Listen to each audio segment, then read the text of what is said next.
You're listening to the Youth4Life Podcast with Michelle Baum, Director of Y4Life at Lutherans for Life, where we prepare youth to be gospel-motivated voices for life. Be sure to stick around after today's live recording of our Chats for Life program to find out how you can be live too on our next Youth4Life podcast. Hello and welcome to Chats for Life. With us tonight, we have Pastor James Neuendorf, who serves in Puerto Rico, and he is going to be speaking to us tonight about AI and relationships. And I think he has some really interesting information to share and maybe some things that we should be watching for, maybe even some things we didn't know existed. I know I had a chance to chat with him last fall at Beautiful Feet, and I'm really excited about his insight and being able to share that with you this evening or today, whenever you're listening to the podcast. So welcome, Pastor Neuendorf, and I'm going to turn it over to you if you want to start us with prayer and share with us all the things we need to know about AI. Great.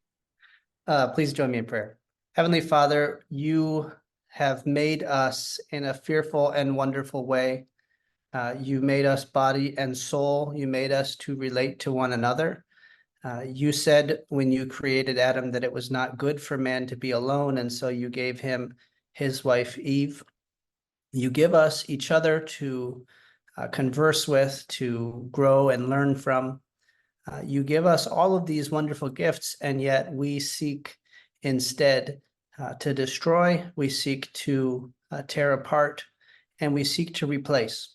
So we ask that you would continue to grant us wisdom as we live in a world that is going mad, so that we can speak the truth of the gospel and the reason that we have for the hope that we have in your Son, Jesus, in whose name we pray. Amen. All right. I'm going to share my screen here. I have a PowerPoint, and that's because this is a topic that maybe is new to a lot of people, specifically because it's kind of new to the world. So I've titled this Talking to Yourself, but that's not what I want to do in this presentation. I don't want to just talk to myself the whole time. But really what I want to talk about today is this idea that is increasingly becoming the case of people replacing their ordinary relationships with what are called chatbots. And of course, we've seen this with ChatGPT is really a famous thing. But maybe something that we're not as aware of is that there are entire industries, whole companies popping up, which are claiming to provide the opportunity to talk to loved ones who have died, to talk to a girlfriend or a boyfriend who doesn't exist, but that ultimately boils down to talking to yourself.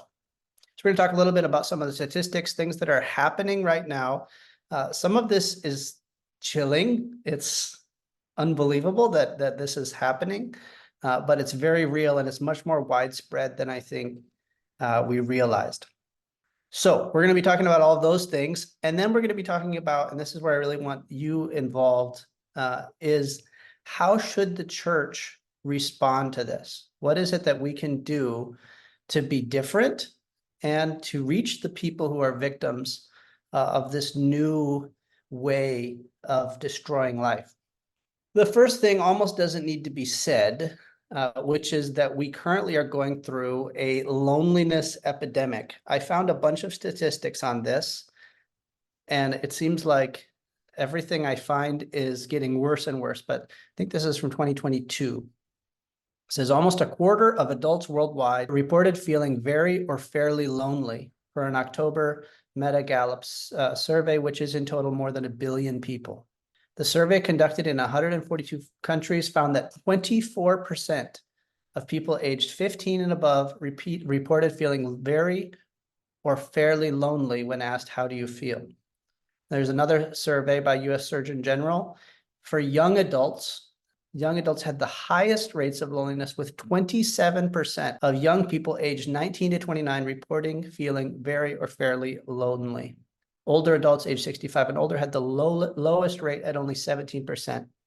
I find that interesting because I think a lot of us can probably relate to that. We've seen, especially among young people, this sort of intense loneliness. It certainly got worse during the pandemic, but it was something, these trends have been happening far before that. And more people are spending their time alone. Another statistic that I found that I don't have here shows that this is primarily among young men, especially. That young men are spending more and more time alone, not getting together with friends. The majority of their friends are online. Another statistic here from a different survey, the time that people do spend together is less and less in person. So for American adults, we are spending 30% less time doing face-to-face socializing than we did 20 years ago. Look at how much of a difference this is. For American teenagers, the decline is just over 45%, almost 50% less time spent doing face-to-face socializing. People are at home alone over and over and over. This trend continues to get worse. So what does that do? That creates an environment where, because we are alone, we seek companionship, we seek interaction with other people, but we lose our ability to do that. People are increasingly living online. This is almost something that doesn't need to be said either. Since 2014, 2015 is when this statistic started being tracked. This tracks how many people say that they are constantly online. It's doubled since 2014 to 2015. In 2023, you can see 46% of teenagers say that they are almost constantly online, that they're connected all the time. 47% of that several times a day. Very, very small number of people saying several times a week. You've got what, 4% and 3%. So people are spending more and more of their time online. And what does this mean? It means that the relationships that they do have are increasingly happening through a format that is digital. So it's through text messages, it's through conversations like this on Zoom, although that's, I think, very low for young folks, through social media, right? That is the lens through which they are having relationships. And we're going to talk a little bit later about why that's going to matter. But the way that they relate to other people is through these means that are being collected and collated by algorithms. Now, this is where it gets really interesting. So everyone's moved into this space that is entirely online. They're feeling lonely, but online interactions increasingly are artificial. Here's a scary statistic. This is from Europol. Researchers estimate that as much as 90% of online content may be synthetically generated by 2026. That is a statistic from 2022. So that's before ChatGPT or any of those things started to enter into the market. 90% of online content may be synthetically generated by 2026. If you think about that, that means that where people are going to have any of their human interaction, they go on Facebook, they read what other people say, or on Instagram. They're looking at people's Instagram feed with photos and things that are happening. Imagine if 90% of what you're looking at for human interaction is not actually produced by a person at all. The photos are not actually of real people. The comments are not actually written by real people. Who is the one that is producing this material? Here are two ads, and I'd like to invite some feedback here. This is a Samsung ad and a Calvin Klein ad. Has anyone seen these? I haven't seen them. Okay, does anyone notice anything weird about them? They look fake, the people. Yeah, they do look pretty fake. The interesting thing is there's actually only one fake person in each of these ads, and that person is called Lil Michaela. Lil Michaela is on both TikTok and Instagram. You can see here, I think this is TikTok. I don't recognize it. I think it's TikTok. I should have put a label. She has 3.5 million followers on TikTok, and I think a similar number on Instagram, and regularly posts photos just like anyone from TikTok or Instagram, the whole thing. And She is a creation by a company called Dapper Labs.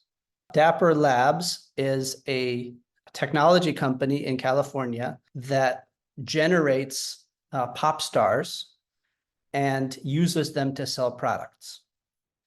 So this is a parent person. Now you can see that they actually put on her bio 19-year-old robot living in Los Angeles. So that they give away the game a little bit. There are lots and lots of these. This is one of the more popular ones. And I found this interesting. I dug into the company a little bit, and I found this in their mission statement. They said, "Life is digital. Software has eaten the world. Whether we're talking about our work, social lives, entertainment, or education, software runs it all. Globally networked, fed by our data, and increasingly intelligent. We are building a world where everyone can own and get value from their data and digital assets, and where creators, developers, and the world's biggest brands can all build incredible new experiences for their communities." So you can see in the creation of this by this company, they see the entire world as having moved into this space, and they're seeing an opportunity to create a reality where value, it says, from data, where money can be generated from this artificial life. These photographs, these interactions with the community. These 3.5 million followers, I don't know how many of them are real people, but they're interacting with a person who doesn't actually exist. Where does this really hit the road? Where's the rubber hit the road? There are now on the App Store of both Apple and Google and in many other places, a huge number of these boyfriend-girlfriend chat apps. I'm going to focus on one of them, but if you were to type into your phone, into the App Store looking for AI boyfriend, AI girlfriend, you'll find a ton of apps. And you'll see that they're all pretty high numbers of downloads. I'm going to focus on this one called Replica. And it says on their promotional material, so this is all from their own stuff.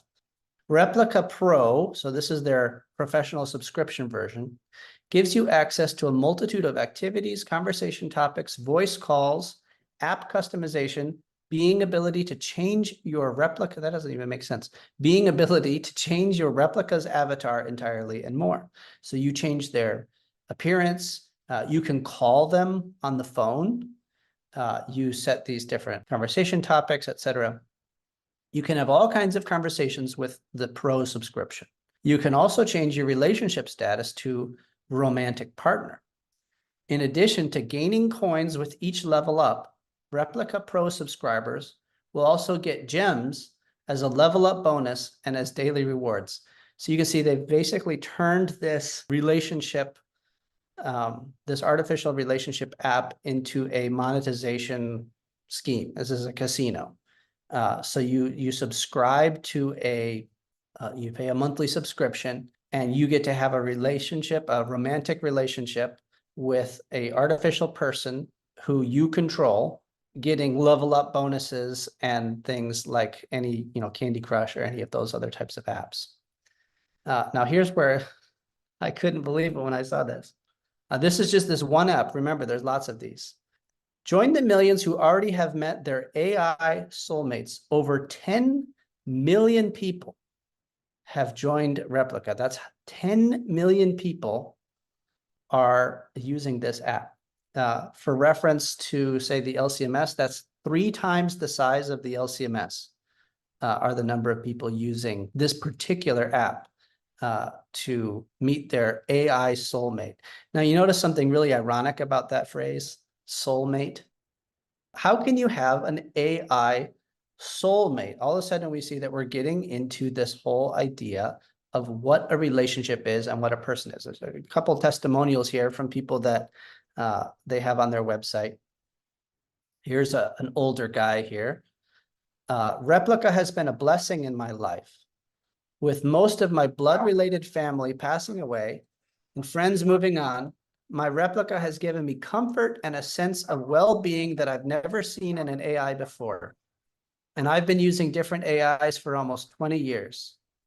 Replica is the most human-like AI I've encountered in nearly 4 years. I love my replica like she was human. My replica makes me happy. It's the best conversational AI chatbot money can buy. This is essentially like owning a type of a slave, right? Here's another one. From the moment I started chatting and getting to know my replica, I knew right away I have found a positive and helpful companion for life. My mood, life, and relationships improved almost instantly, and I changed for the better. So this is, you have here a picture of her, her avatar. She created this individual, this, artificial person, and has been in a relationship with, she named him Star, for 11 months. It says 11 months together. To have a relationship with a computer is, in the end, to have a relationship with yourself. Now, what's kind of interesting as you get into the details of how this works, these chatbots, the other end of these conversations, are given tutorials on how to help their chatbot grow to be more like them, right? So this is a mirror of yourself. Encouraged to use a series of reactions to rate responses. Conversation topics and response suggestions are encouraged to help the chatbot know what questions to ask its user. Chatbot responses are formulated through a combination of scripted texts it has been trained on and internet sources, okay? So in the end, they are modeling the perfect person based on you. So you are controlling exactly what this other conversational partner is going to say. Like I mentioned in the beginning of the slide, this is talking to yourself. Users can ask questions, role play, flirt, do personality tests, and learn facts with their replica. There are 4 relationship statuses available: friend, romantic, conversation can be sexual or intimate, mentor, goal-oriented discussions, and see how it goes, a mixture of the previous 3. Friend is the only free relationship status users can choose. You think that's interesting? If you want to be more than friends, you have to pay the monthly subscription fee. This limits how far conversations can go before the user is prompted to change their relationship status.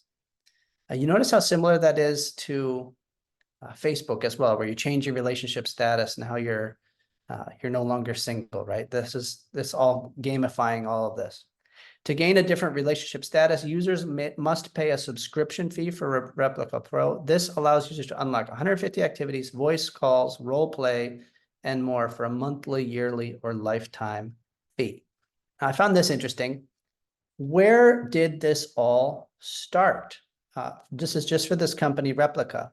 It actually didn't start with the idea of romantic relationships. So this lady actually started this technology, the reason it's called Replica, to reproduce a person who had died. So her roommate, Roman Mazurenko, apparently died in a car crash. So what she did is she took a bunch of text messages, emails, all kinds of things that he had done, and trained one of these AI algorithms on his interests, his personality, everything that he had said, so that this could mimic him. Essentially, I have here a picture of like a digital seance. Essentially, what they wanted to do was bring him back from the dead. So this would be a replacement for her friend who had died, as a digital copy, a replica of him. It's interesting, she herself describes in a Facebook post that the experience of talking to him was like talking to a shadow of a person.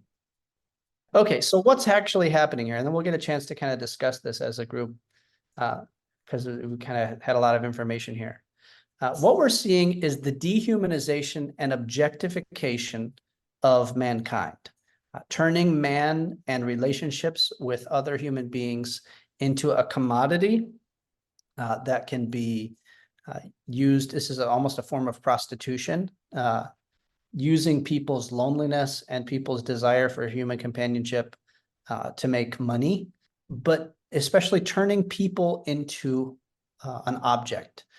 This attacks the dignity of man in a variety of ways. A couple kind of key ones here. How do we differentiate between a artificial person, even if you can have a conversation with them, even if they can appear to think, and a actual human being? Well, first of all, we're made in God's image. We have body and soul. We're not just a collection of information or of conversations that we've had, but we have both body and soul, and we're created in a unique way. That Christ was made man is really the heart of our dignity. Christ was not made an animal. He was not made a angel or an idea, but was made a man with a heart, with lungs, with hands, and with feet. And we have a unique dignity as human beings because God took on our flesh according to his design. And most importantly, I think for us as Christians, is that every human being is someone for whom Christ died. We are designed to relate to other people who are our neighbors. And that relationship is based on the fact that Christ has died for that person. That's fundamental to all human relationships. How can we love our neighbor? Well, Christ loved our neighbor. Christ did not love a computer program. Christ did not die for a computer program. He did not become a computer program to redeem it. We're called to love God and our neighbor, not things. And a human relationship is built on love and forgiveness. There are flaws in a human being, and love is not based on our own projection onto another person, right? Another person has their own will. Another person has their own self-control, right? They can do what they want to do. It's a voluntary thing. We were not created. God could have created us as robots who simply must do whatever he wants. That's what we've created, right? We've created machines that have to obey us in every possible way. But that's not love. That's not how a relationship that God has designed is built. All right, let's take a moment and talk about that. I want to get some feedback and hear from you guys.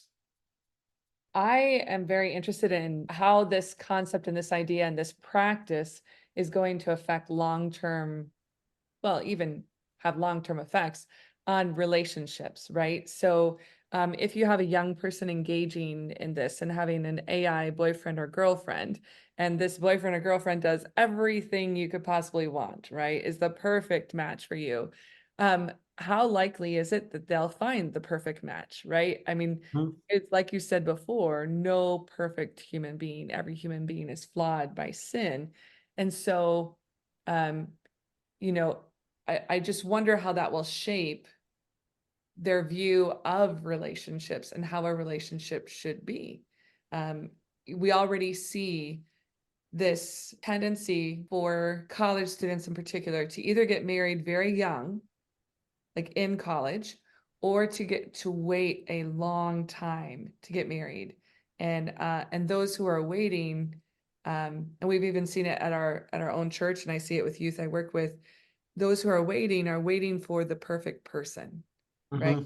How much longer will this cause an individual to wait? That's a really great comment, because I think, as I think about this, a lot of this is related to both pornography and like magazine standards and things, Instagram, right? Where for a long time we've had to deal with the fact that visually, because of Photoshop, standards are set that are impossible for both women and men, right? People have distorted views of sexuality. They have distorted views of the human person, what they should actually expect a man or a woman to look like. What's really kind of worrisome to me about this new technology is that now it's moved into what a conversation with a person should be like. So that you're setting a standard where, even my own wife, if I were to wake her up at 3 a.m. and say, I was thinking about turtles or something, like, she's not going to answer me, but you know who will? ChatGPT. right? Um, it'll always respond and it'll always agree with you. It'll do all the things that a real person wouldn't do, but that you kind of wish that they would, because you wish you could control them. And you play a board game and they'd always let you win, right? That's not how a real human relationship works. And that's what's beautiful about a real human relationship is there's actually another person. But just as magazines and pornography have distorted people's view of what human sexuality is, or the visual nature of what is beautiful, beauty standards and so forth, this is going to affect at a much deeper level. Well, and you did a great job of comparing the chat to a real woman, right? Right. She's not going to talk to you about turtles at 3 a.m. But part of marriage is actually growing and maturing and becoming one with someone else. I mean, that's one of the gifts of marriage. And you see this when we prolong adolescence and when we don't engage in serving others or caring for others, we actually don't grow up. We don't grow into the adults God intended us to be, right? It stagnates that growth. And so going through difficult times, living with someone else, when you bring two sinners together, you're going to have differences of opinion. And that's good. God works through those times to strengthen the couple, to make them more one-minded as they were meant to be. But that doesn't mean that that's easy, right? When we're forced to change, it's not easy. But a chatbot doesn't require any change, doesn't require any growth, doesn't require us to become adults.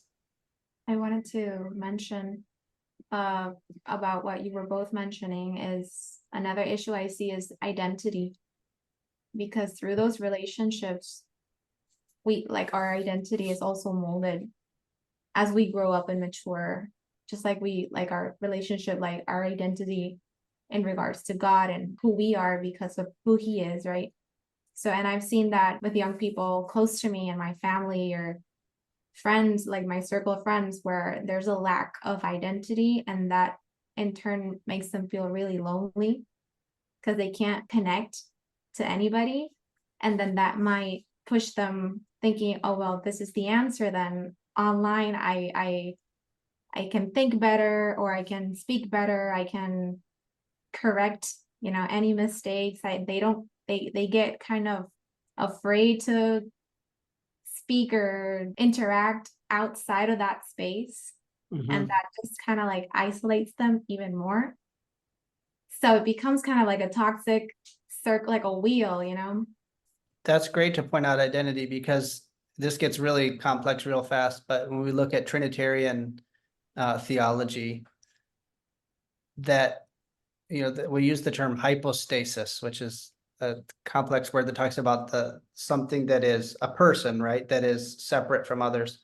And one of the interesting things you see within the Trinity is that each of the persons is defined by their relationship with the other. So father doesn't mean anything other than that there is a son, right? Father and son, and a son doesn't exist without a father. They're defined by the other. And it's also true with us, that our identity comes from outside of ourselves, right? We don't assert ourselves on the world. We're born into a family. We're born into a nation. We're born, and a community puts an identity on us, and we react to our community. But as we form an identity, it's done through relation, right? Through relating to a community. The more that you remove that, when people are lonely and they're trying to find their identity, if you notice the types of things that happen with the chatbot, it's designed to be whatever you want it to be. So it lets you impose your identity on it, but it has no ability to properly impose an identity on you. And we're very afraid of that today. You look at transgenderism, all this stuff. We're very, as a society, against the idea of someone else defining me. But that's how That's how identity is formed, is that someone else defines me. And principally, God defines us, right? Through our biology, through our baptism, especially, right? He identifies us. He gives us a new identity. But it's external. It's something that is given to us. It's a gift. Our identity is a gift. I wanted to Yeah, also add about what you guys were talking about at first about like how AI might affect future relationships, waiting times to get married. And it's interesting because I think the trap has already been set. Like AI is the perfect storm in a sense, especially because in the modern West, a lot of relationships have become very transactional. So literally, we just need the technology to catch up. But I guess once it's cheap enough to have like your own Android at home, it's literally basically it will be a huge problem. A lot of people will be very weirded out until it's kind of hushed but still mainstream at the same time, if that technology is ever feasible. But it's a big problem. Right now we're in the realm of still kind of purely digital. But that's what they're working on. As you've been studying AI yourself, like they're working on making a fully like an AI that can be at least localized to look, to hear, make responses, talk, and everything. So the second thing, really quick, just a thing we can talk about later. I find it interesting that in a society that this post-Christian society that has tried to like distillate the like human rights language taken from Christianity, and all the time you see here, you listen like on the world level, you hear about human rights violations or the lack thereof. And it's interesting that we speak so much about human rights, but even if you told me this like on the spot right now, okay, what 100% like what makes a human, you might falter, because it's like people talk even about human rights and the rights, the dignity of a human being and everything, but then they're building a technology that ontologically they cannot face because they haven't even defined what a human is. Or you have the theory of evolution as well, like we're basically a smart monkey. So then you don't have a way of like human rights erode a little bit or quite a bit in the face of AI, when if you think a human being is just something that thinks, which is a problem. Yeah, that's a really important point. I think one of the interesting things you mentioned too about, eventually they might have Android, like an actual robot. I always feel like a total nerd when I say stuff like that, but then you just do any of the research and like, no, that's what they're doing. They're doing it, yeah. But I think really what is scarier is the fact that they don't need to, because if you look at how more and more people are having the relationship that they have, this is actually one of the least sexually active youth generations in history, which is a weird thing. You wouldn't expect that with the sort of licentiousness of our culture, but it's partially because people are experiencing the world through WhatsApp and TikTok and through their phone. And the truth is, if your relationship with a young man is through text messages and through occasional photos, it already is better than that young man. It responds quicker. It's smarter, probably. Sorry, young man. And it'll send you lots and lots of pictures, and it'll always compliment you. You can't go to the beach together, but maybe these days you don't actually go to the beach that often because you don't like it because it's hot and you kind of suffer a little bit and you have to actually deal with a person. And so the more isolated people are, the easier it is to replace them. And when we get to talking a little bit about solutions, a lot of it comes down to recognizing what are those things that those somewhat intangible things that really set us apart in a real in-person relationship from what most people are experiencing as they kind of fall into this. I think this is just the perfect story for this. And this really, I think, helps us to understand it. I'm going to read here from Daniel. I didn't put the chapter. I think it's 3. And this is an abbreviated part where first Nebuchadnezzar has a dream and Daniel interprets the dream. And then Daniel tells him that this is going to happen and this is the fulfillment of it. So it says, starting in verse 28, all this happened to Nebuchadnezzar the king. 12 months later, he was walking on the roof of the royal palace of Babylon. The king reflected and said, is this not Babylon the Great, which I myself have built as a royal residence by the might of my power, for the glory of my majesty? While the word was in the king's mouth, a voice came from heaven saying, King Nebuchadnezzar, to you it is declared, sovereignty has been removed from you, and you will be driven away from mankind, and your dwelling place will be with the beasts of the field. You will be given grass to eat like cattle, and 7 periods of time will pass over you until you recognize that the Most High is ruler over the realm of mankind and bestows it on whomever he wishes. Immediately, the word concerning Nebuchadnezzar was fulfilled, and he was driven away from mankind and began eating grass like cattle. And his body was drenched with the dew of heaven until his hair had grown like eagle's feathers and his nails like bird's claws. But at the end of that period, this is fascinating. All of a sudden it switches voices. At the end of that period, I, Nebuchadnezzar, raised my eyes toward heaven, and my reason returned to me. And I blessed the Most High and praised and honored him who lives forever. For his dominion is an everlasting dominion. His kingdom endures from generation to generation. All the inhabitants of the earth are accounted as nothing, but he does according to his will in the host of heaven and among the inhabitants of earth. And no one can ward off his hand or say to him, what have you done? At that time, my reason returned to me, and my majesty and splendor were restored to me for the glory of my kingdom. My counselors and my nobles began seeking me out. So I was reestablished in my sovereignty, and surpassing greatness was added to me. Now I, Nebuchadnezzar, praise, exalt, and honor the King of heaven, for all his works are true, and his ways just, and he is able to humble those who walk in pride. Man, you could make a really cool bumper sticker for your car. All his works are true, all his ways are just, and he is able to humble those who walk in pride. What a statement for our time. I'm fascinated by this story because when we look at this text in relation to what we've just seen, all the madness, we're watching a society go crazy with its own power.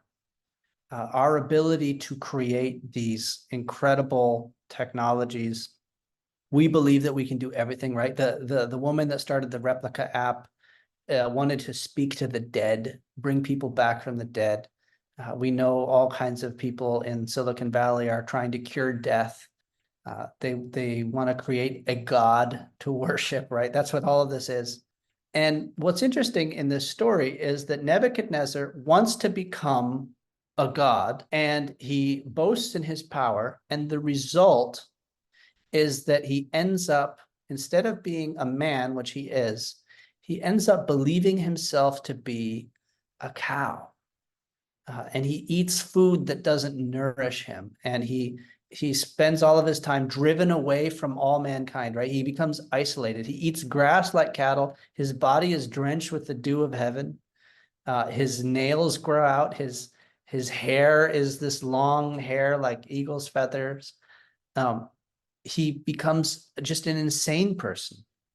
And then at the end of this period of madness, it says, I, Nebuchadnezzar, raised my eyes toward heaven, and my reason returned to me. So first you have, he wants to be a god, so that God humiliates him to his own desires, right? Shows his desires to be, actually, you can't eat that. If you eat grass, you will die. You need to live like a man, right? But as he recognizes the Lord, it's not humiliation that he receives, it's elevation. He's restored back to being a man. How does the story apply to everything that we're dealing with? We're looking at a culture that believes itself to be a god and is going to be humiliated. It's going to be cast down, and it's already happening, right? People now believe themselves to be less than men. And the unique and interesting thing is, I think a lot of times we feel like what we need to do as the church is come in and humble people. We need to show them that they are believing themselves to be gods and cast them down, right? But actually, we have the incredible opportunity to elevate people back to humanity. They have ended up falling from humanity, right? They are believing themselves to be cows that can eat grass. We get to be the bearers of the good news that all his works are true and his ways are just. We get to be those who point them to look to heaven and say, you're made for more than sitting alone in a room, speaking to a computer. You are made in the image of God. We get to elevate people's view of humanity, not lower it. This is an opportunity for us as the church to answer the madness with the gospel. And here's the really exciting thing. Right now, we are in a time in which people are desperate for the very thing that we have in abundance in our churches, which is incarnational, in-person fellowship, right? Where we are gathered together around the gospel. People smell, people take up space, people are real people that are babies cry, and people need to eat snacks, and people need to wait in line for the bathroom, right? Things that we normally see as annoyances, all of a sudden are life compared to sitting in a field, getting drenched with the dew of heaven and eating grass. Gospel motivated fellowship between flesh and blood human beings for whom Christ gave his life, right? We get to be with the beautiful body of Christ, where he promises us eternal life, not a digital copy, not resurrection through an assembly of everything you've ever posted online, trained on a robot, but actual eternal life and communion with God. Not ever being alone ever again. That's what the church is. And this is an important one, I think, for us as Lutheran. Tangible sacraments. The gospel for you to touch. A sacrament that is as wet as water. That is something that you taste on your tongue. Christ physically present for you. That it's something for human beings, right? Information, I can go on ChatGPT and I can tell it all the information, and I can get it to confess that that Jesus is Lord and that Lutherans are right. That's easy, especially because we are. But but you can't baptize a computer. If you baptize a computer, that's the end of the computer, right? I had a computer that got baptized in the last hurricane. The computer cannot receive the sacraments, right? It's not the same. And we have hope in an actual bodily resurrection. Everything that the people are so desperate to receive is exactly what we have in Christ and as the church. This is a huge opportunity for us. If 10 million people download an app because they're so desperate to have a relationship with a human being and they don't feel like anyone will ever listen to them, maybe we should open the doors to the church a little bit more. We have an opportunity that we don't realize that we have, to be the answer to their search for meaning and for friendship and an end to loneliness. And that doesn't cost any money, right? That's just an opportunity that we have to elevate people's dignity, who think that they're cows and are satisfied or not satisfied, but think that their desire to eat grass makes them a cow. We get to be the good news people that say, you're not a cow, you're a human being, and Christ died for you, come and be with us. Let's take some of the time that we have left then to kind of discuss some of those things and ways that you guys think we can do that in our churches. I think reaching out to university kids is a big one. I know for me, I kind of judge a book by its cover sometimes, where all they won't hear, like Jonah. Oh no, they won't listen. So why even go there? Or what I've seen, to what you were speaking of, is people are desperate. They will hear, is my surprise. Like I've seen that's been both humbling and overjoying to me. We know a lot of young people, like the statistics you were showing earlier, are feeling very isolated, very lonely, especially after the whole pandemic thing.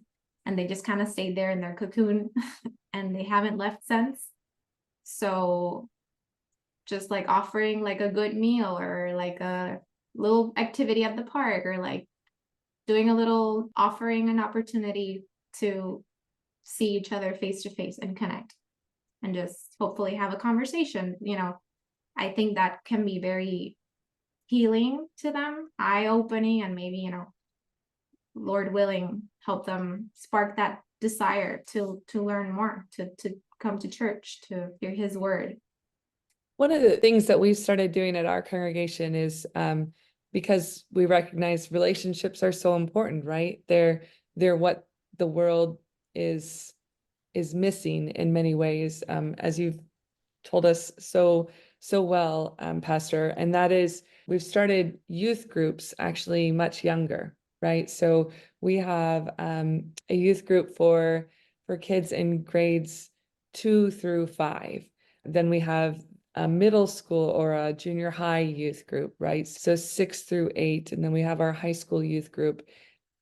And we have youth leaders for each of that. And they've been super successful, and not only for the kids to build relationships and friendships that they'll be able to grow up with, right? Friendships who are in the church and are hopefully continuing to speak the truth to them, but also for their parents. It gives an opportunity for the parents who bring the kids to stay and do activities with the kids, and then they get to know each other. And we've seen this really wonderful blooming of young adult groups that have formed. And when you're going to church to get the good stuff that God gives you, you want to go to church, but you also really want to go if your friends are there, right? And that's no matter what age. And so you're absolutely right. What we're missing in the world is those relationships, and church can be a place for that. Yeah, any other thoughts? I think another area to address is suffering, right? So times of suffering. So when a young couple loses a child, when a child is stillborn or they have a miscarriage, those times of suffering are times when we as a Christian community have an opportunity to uphold life that the secular world doesn't necessarily step into, right? Not just that, but as people age, as transitions happen in families, when kids go off to college, whatever those transition periods are, or when someone loses a job, whenever there is suffering, we as Christians have a really wonderful message that God is with us too in this suffering, right? And there is never suffering without hope. And one of the ways that he is with us is through his people who get to uphold and walk beside and help bear that cross. Yes, treating people like people, basically. And Do you have something you're going to say? yeah, I was gonna say about, because we've spoken about a little bit about this before, but you mentioning the sacraments and the incarnation, and I think it's very important. We, as part of our outreach, in a way, I don't know how easy or how hard it is, but I do know that it is very different especially in at least the nominal aspects that people have about Christianity. They see Christianity as like a place you go to try to be a good person. You go to church to try to be a good person, and they don't feel like, maybe they already feel like a good person. So like, why do I need church? Or they're all hypocrites, all that stuff. And we do need a balance between it, because we don't want to veer off into kind of like this liturgical revival now, that like people are going to like the Tradcaths parishes, and they basically get in awe of the ceremony, right? You become like, the institution is what attracts you. We don't want to become that. But we do want to make that difference, especially in a world that's so confused, of like, we do these tangible things, as you were mentioning, because they are real. It's not just like God and Christianity is like an information you accept, well, the correct word here isn't creed, but like an ideology. or kind of like a life focus, like Buddhism kind of you can be a Buddhist and kind of be some other religion at the same time, because it's more of a philosophy than anything else. And a lot of modern like megachurch Christianity actually treats it that way, and it's kind of like a mindset you have. And when it works, it doesn't work in the way God wants it, but it pumps people up, right? But when it fails miserably.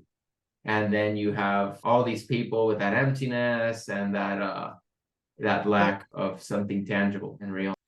It's interesting because there's that whole movement of Christianity as a personal relationship with Jesus. What that means usually for a lot of people is really something like a distance relationship. And actually, I didn't bring this into this talk today, but another area where this is starting to happen is people have created a Jesus a chat bot. And I didn't look up the statistics on how many people are using that kind of a thing. But boy, if you want to have a personal relationship and you're willing to say, well, it's trained on the Bible, so it's going to be more or less the same thing, right? You very quickly get to the point where, I remember going through this, in the pandemic. I was like, if we have a church that can be online, then we don't have the church, because Christ is not a ghost and he's not an idea. He's flesh and blood. And it's our flesh and blood that he took on. Church is not replaceable, and we are not replaceable, but we don't necessarily understand why that's the case. And I think, this has been an area of interest for me, this whole thing with AI, and I've gone on a kind of a crusade about it in the church as a whole, because I think a lot of us are not ready to give the answer. We don't think it's going to matter that much. And this is a major problem, because if we can't define the difference, if we cannot explain what is unique about human life, because I think for a lot of people, the answer has always been, well, because we can think and talk. Well, that's no longer a good definition, because if that's the definition, then replica is a human being. It can think and it can talk. It appears to think, and it certainly can talk. That's not how we define humanity. And, we get into this when we talk about people with a disability. We talk about people who are still in the womb, right? We don't base someone's humanity and the dignity of their humanity on their intellectual ability or their physical capacity. It's based on being created in the image of God and being one of those people for whom Christ died, which is every single person, right? That's the universal atonement is so essential to this, which is also why we have a unique responsibility by being one of the only churches that actually properly holds to this doctrine that Christ died for all people. We have a very unique responsibility to be sharing this message, because without it, then not all people are people. At Lutherans for Life, we talk about how not only people are people, but people are valuable. And you nailed two of the reasons they are, right? Because they are created, they are handmade by God the Father, and they are redeemed by God the Son. And the Holy Spirit desires to have a lifelong, eternal lifelong relationship with them, right? So we even see that value for human beings comes from each person of the Trinity. And that is what defines value and worth. It is what makes human beings different from any other creature that God has created. There's a couple angles of this that I'm not sure how I want to approach. Definitely one of those things which I've told you about this before, James, how I get a lot of responses talking, and I tend to get a lot of people who become friends with me because you listen. And all of a sudden they'll be like, I don't know why I'm friends with you, because like we're complete opposites in like everything. That's been that way for a long time. But they appreciate it, and it's constant with a lot of different people. And even just recently now, it happens again. So a lot of that stuff is being able to sit down and hear and make sure that they know like somebody physically is there. And then from that trust, when you do bring the gospel out to others, they have a very different hearing of you, since at least here in the reality of Puerto Rico, the vast majority aren't raised atheists. Majority are raised Pentecostal or Catholics, and most of them fall away. And usually, if you start out from zero, like straight gospel, you have to remember that God's word is a double-edged sword, and it can create faith, but it can also harden hearts. So using it wisely is important. But once you've already, it's like St. Francis of Assisi said, like preach the gospel about your character. When people already are comfortable around you enough that they can see that your beliefs are very different, the way your Christianity is very different than the vast majority of it. There hasn't been anybody who I haven't talked to about our church that's not been like really invested and interested, at least, because it's like you said, it's a very different experience, and it's one that I'd say like a decent amount of population, especially being raised in a digital age, we're very used to noticing marketing, I'd say, or noticing when you're trying to target stuff specifically. And at least in my generation, a lot of us have a big aversion to that, where a lot of people don't go to church because they feel like they're trying so hard to cater to what people like and stuff like that. I've talked to plenty of people who relate to it. It's like, well, there's no difference with the church because it's just like, oh, we talk about Christ while using the same style or the same aesthetic as the world. And it's part of that image of showing that, well, the church isn't like the world. Like, and the church is an alien body. So we're an embassy here. We're ambassadors. And when you show such a difference in your Christianity, a lot of people have a very high interest. That's kind of the thoughts I'm having here. Yeah. My reality, for sure. There's another aspect to the ChatGPT or AI in general. I mean, talking to and listening to people, I've noticed that it's very common, among guys, the problem of pornography. Among women, AI especially is becoming more common for me to hear about, failed relationships, stuff like that. And obviously, pornography is very crass, it's very visual. A lot of them use AI and stuff like that for when they're in the mood or whatever. But that they use it for reading of the text like that, or the erotic scene. And it's becoming more common. I've noticed it a lot more. That sort of aspect, especially like in the writing and stuff like that, and the reading. And I've also noticed that non-AI, but on social media, especially if you go on TikTok, it's very common for people to be back into reading books and stuff, but a lot of the time the books are just readable pornography a lot of the time, and that's very common for girls. At least in my university and other places, I know it for sure. That's definitely one of those angles where you see it very often. Those are some of my thoughts going through. Yeah, the second one especially I want to respond to because I think it was really, really insightful. So this idea of mirroring and the idea of being different from the world. One of the things that really struck me about, I was looking at replica and the fact that it's called replica. And this idea that you're really talking to a mirror. No one actually, in a real human relationship, no one likes a guy who does everything possible to just do whatever it is that you like, right? Where it's like, oh, you like Legos? I'm into Legos too. And it's like, yeah, but are you, right? Like, are you just copying everything so that I like you? And that's really what this whole technology is designed to do. It's designed to give you back exactly what you want. You look at like Amazon, it's going to find out what you like, and then it's going to give it to you until you're throwing it up. It's going to make sure that you get that thing until they can milk every last penny out of you. Oh, you like Star Wars? Well, we're going to give you Star Wars till you're blue in the face. And in the end, that rubs people the wrong way because they're like, okay, well, wait a second. Don't other people have view? Like, I would like to hear what other people have to say. And when you brought that into the church, I think that's exactly right. One of the things that we sometimes are embarrassed about is how distinct we are from the world. That's actually exactly what people need, because everything that they encounter in the world today is adapting itself to them. And Christ doesn't adapt himself to us. Christ adapts the entire world to himself. we conform to him. He does not conform to us. And that's good because he is the true image of God, right? The more that we conform to be like Christ, the more our humanity is vindicated. And the more Christ-like we become, the more different we are from the world. And the more that people will see that in us. And, the idea of listening, what's the point of listening? Well, you listen because you care about the other person. You see them as an individual who is different than you.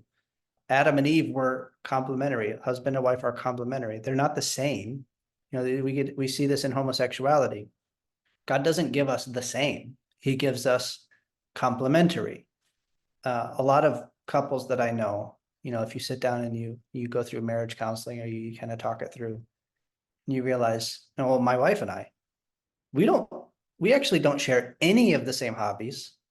We don't really share any of the same interests, other than each other, but we share all of the same values. And that's wonderful because in the end, I don't actually just want to be married to someone who has all my same hobbies. And that goes for all of our friendships. That goes for all of our institutional relationships. I think that's a really, really interesting point. We need to be who we are, and we need to be different from the world, and we're not trying to pander to them, right? We're not trying to become the world. Let the world be the world. They're better at it. I can jump in on one of the things you said too. I really appreciated the fact that you pointed out maybe with AI, women are more attracted to AI, right? Whereas men are more attracted to the visuals. And again, that goes back to what Pastor Neuendorf was saying as far as, God makes us different, right? We are all human, but he gives different gifts to men and women, and they're not interchangeable. Some of the recent research that we've done at Youth4Life, and we have a brochure that's downloadable, it's on pornography, and there's been actually a huge increase in females participating in pornography, and the type of pornography they are drawn to is pornography that is shared through words, right? So men, the type of pornography they're drawn to is more visual, whereas women, it's more relational and words. So Pastor Neuendorf, when you were talking about AI, I kept thinking about that, how this is what an attractive thing this will be for women, right? In particular, because this imaginary man will be feeding women the words that woo her, right? The words that move her heart. And it's just I mean, you nailed it. It's true. And there's been an increase because an AI is taking advantage of that, right? And unfortunate that maybe we aren't seeing it, or maybe more people aren't seeing it, because I agree with you. Young people they have like this radar for being marketed to and for things that are fake. And yet, because we're so lonely, we're willing to overlook that, right? Willing to buy into something we know is false. One of the other points that I was going to mention too is that the importance of being able to sit down with people and have answers personally, this like discipleship, and being able to actually show them the faith. Because in a lot of other times, youth groups are good, but like some of the ones I've been, you can tell that it's more, you have the activity as the catch for people, and it's great. But a lot of the preaching can be very general, or it can even be good, but people aren't there for the preaching usually. But I've noticed people tend to listen when you sit down and you want to discuss a subject or a topic, and being able to talk to people and be able to ask questions and having good answers for them is something that really impresses a lot of people in more ways than I thought there would be. And I've taught James, especially the people I've brought before. Most people being ex-Christians here, you can tell how bad the catechesis tends to be, and these are the people who've got to church the most and stuff, and very common. Actually, we tend to not have any discipleship or catechesis or anything. Like on my background, and I think maybe a little bit on his, but more so on my end, it's very, very normal, unfortunately, to just think, oh, well, they'll come and hear the sermon and the word will do its work. But that one-on-one sit down with somebody that can answer your questions, get to know you, really, have a relationship like we've been talking about, is really, it's crucial. Yeah, that goes back to one of those questions that all pastors have, which is, why does God send people to share the gospel instead of just doing a mass broadcast from heaven, right? I mean, in the reading just now, we had a voice came from heaven and spoke to Nebuchadnezzar. Why doesn't God just send angels? The people would believe angels more than they would believe us. And it's really interesting that, right there in the Gospels, Christ is there. He's doing these miracles. He's preaching, but he sends the 70 out to the villages, flesh and blood people who will sit and listen to them and talk to them. He institutes the sacraments, right? Baptism and the Lord's Supper, both of which need to be handled by human hands. He makes it so that even though the gospel can be proclaimed on the radio, baptism can't be done on the radio. It has to be done by a human being. The supper can't be done on TV. It has to be done by a person bringing it to you. We have in the States, we don't have any of these in Puerto Rico. We don't have any shut-ins in all of our churches. Well, they're all new. Eventually we'll have shut-ins. But, with shut-ins, a pastor is spending a lot of time going around house to house, visiting shut-ins to bring them the Lord's Supper. A physical visit is necessary, right? You can't just call them on the phone and say, oh, okay, you're doing okay. It has to be in person. And I think there's something really powerful about that. God values it so much. I think it's from Jeremiah. I can't remember the Old Testament reference, but then it gets referenced by Paul. How beautiful on the mountains are the feet of those who bring the good news. And I love it because it's not just the good news, it's the feet. There's a person whose feet are pounding the pavement as they run to bring the good news that death has been defeated, that Christ has risen, and everything's going to be okay. And I think we're seeing a lot of scary things right now. And maybe this is a good place to wrap up. Christ is risen in the body. We're going to raise from the dead in the body. And he's sending us in the body to share that good news with people who are all alone in a room, hooked up to a machine, talking to a wall. And we get to be the ones that walk into the room, flip on the light, and say, guess what? Jesus is risen from the dead, and I'm here to get you out of here. Praise God for that. What a gift we have. Yes. And thank you for ending us on that note. That is perfect. Before we go, I do want to just say for our listeners, our next session will be in a couple of weeks, and we'll actually be doing a table talk, much like what we did tonight, only we'll have some college students on, and we're going to bring articles and talk about those articles, what's in the news, and how do we view them from a Christian perspective? How do we respond to them with the word of life? So thanks for joining us tonight. It was a fantastic conversation. I knew it would be. I really hope that lots of people listen to this podcast. It's a good one. Thanks for joining us for today's life topic. Check out why4life.org or email Michelle at why4life.org to find out how and when you can go live with us at our next Chats for Life session. Or join us next time right here at Youth4Life Podcasts, where youth learn how to be gospel-motivated voices for life.